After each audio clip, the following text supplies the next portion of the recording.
Welcome to the recorded session. आज के इस रिकॉर्डेड सेशन में सबसे पहले मैं आपको एक अपनी क्लास की ही एक ट्रू स्टोरी बताना चाहूंगी।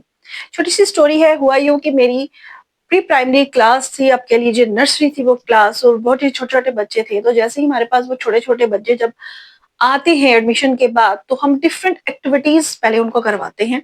तो वो 6-7 महीने की वो एक्टिविटीज के बाद जब एक्टिविटीज खत्म होगी तो धीरे धीरे मैं उनको अल्फाबेट्स की तरफ लेके गई। उन्हें साउंड्स, फोनिक्स और उनको किस तरह से रिकॉग्नाइज किया जाता है वो सब चीजें सिखाने लगी। तो हुआ यूं, एक बच्ची थी और उसके साथ साथ के जितने भी छोटे बच्चे थे वो सभी बच्चे पूरे जो हमारे अल्फाबेट है 26 के 26 उनको रिकॉग्नाइज भी कर लेते थे और उनको लिख भी लेते थे।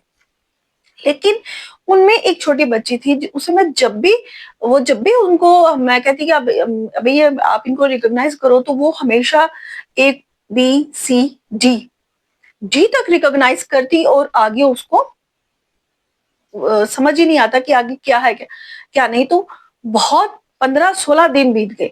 तो मैं बहुत घर में सोच रही थी कि मैं किस तरह से उस बच्चे को डी के बाद ई जो है उसको रिकॉग्नाइज करूं। वो ई को बिल्कुल भी रिकॉग्नाइज कर ही नहीं पा रही थी। मैं बार बार उसे बता रही थी डिफरेंट टेक्निक से, डिफरेंट अल्फाबेट से, डिफरेंट पिक्चर से, लेकिन वो उसको बिल्कुल भी उसको भूल जाता था। कभी कभी वो एलिफेंट या हाथी बोल देती थी, लेकिन ई इस तरह से उसको साउंड करना नहीं आ रहा था।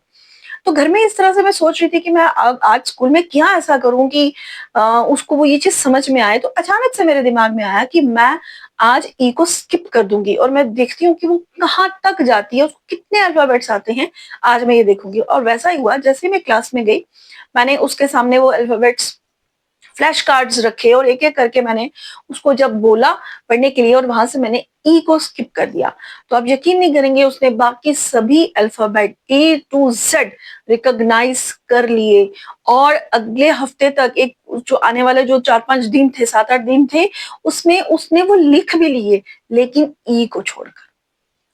ई को ना वो अभी भी, उसके बाद विंटर वेकेशंस हो गई, तो अभी विंटर वेकेशन के बाद हम स्कूल जाएंगे तो मैं देखूंगी।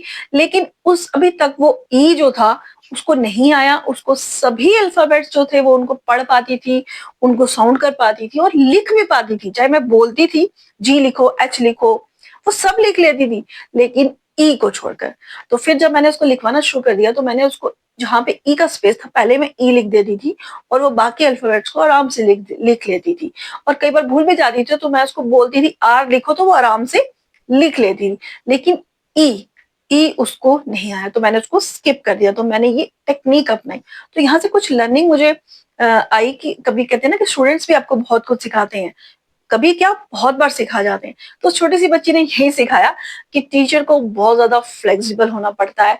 यही नहीं कि जिस रूटीन में चल रहे उसी रूटीन में चलो, नहीं, उनको फ्लेक्सिबल होना पड़ता है। उनको डिफरेंट टेक्निक्स के साथ जो है जाना पड़ता है। एक नहीं काम आ रही तो दूसरी दूसरी टेक्निक के साथ जाओ, दूसरी नहीं आ रही और तीसरी को अपनाओ।